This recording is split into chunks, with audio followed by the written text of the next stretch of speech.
Now we review Velma, Episode 4, Velma Makes a List. Alright, ladies and gentlemen, I am Richard, this is Random Street Theater, and I have seen for you... Why do I do this to myself? The 4th episode of Velma, Velma Makes a List. Before I go any further, of course, let me remind you that for every 1,000 subscribers I get, I do purchase one of these bracelets from the company 4Ocean. 4Ocean then pulls a pound of trash out of the ocean every time I do that. If you would be so kind as to comment, like, and subscribe, you'll be doing your part for a better world. Now, Velma Makes a List. What is happening here is that the police department has realized that all of the dead girls are hot. So they have tasked Velma with making a list of the 5 hottest girls in order to protect them / give them ugly lists. It's kind of weird. Weird, yes.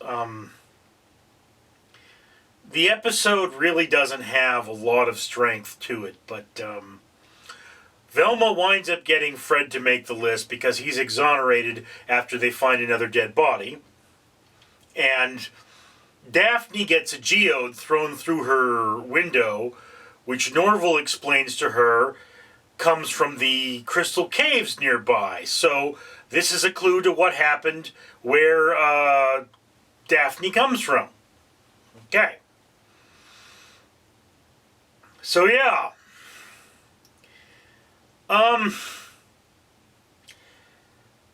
The two plots going on in here. Well, Norval is trying to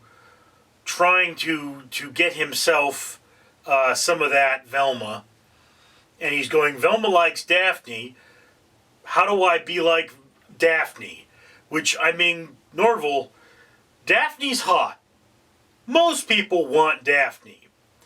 If Velma wants Daphne, you're kind of ill-equipped to be the one she wants. He seems like a really nice guy. Again, he's a lot stronger in this episode than he is in the other series as Shaggy.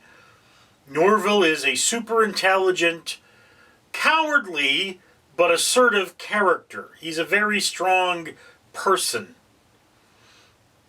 with a very high moral center. He's nothing like the Shaggy that we know. I guess when he turns into a white guy, he changes everything.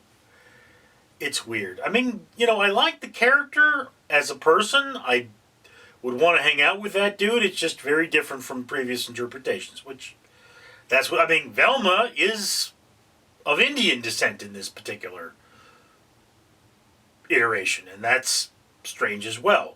Now look, there are a few cringeworthy moments, and this does shy away somewhat from the body horror of the previous episodes. It is still very tonally strange. You know, this is the episode where you know, there's a good amount of music and there's transformation, and then Velma has an epiphany of some kind. The theme here is to try and look at yourself through other people's eyes, to realize that you should be yourself, but it's not well played. And I mean, you know, it's like Velma gives Fred a book, and Fred reads it, and he gets weird. And then he has a thing for Velma, which, I mean, most of us have a thing for Velma. Velma gets more cosplay than Daphne, which you'd think would be very strange. But again, this is the problem with the series as a whole, is it is unfocused. There's a lot going on. Everything's intertwined, and you just don't know what's going on. And that's where this is trying to fall apart. Is, you know, previously it's like, oh, this thing is happening. Well, let's go investigate. But right here we have the investigation. Velma's mom is gone. We don't know where Daphne's parents come from because she's been adopted by lesbians. Fred is Fred, and Shaggy is trying to bang Velma. A lot of forces coming in here. And I mean, normally there's an A plot, a B plot, and a C plot in a movie. There can be additional plots in television shows, but most of the time, like with the X-Files, the Black Ooze was the A plot. The B plot was whatever the episode was about.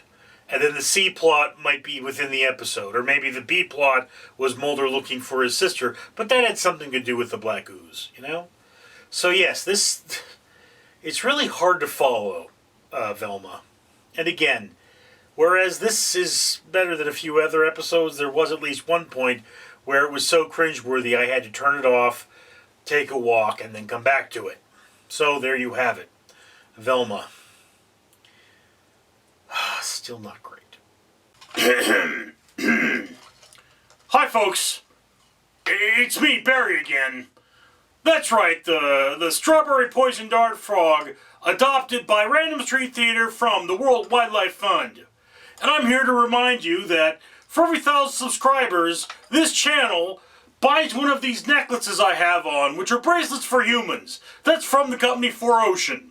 And they pull a pound of trash out of the ocean every time this channel does that. So you should be a good person, comment, like, and subscribe, so that this channel can afford to pull pounds of trash out of the ocean and adopt animals like me for conservation's sake. I'm Barry.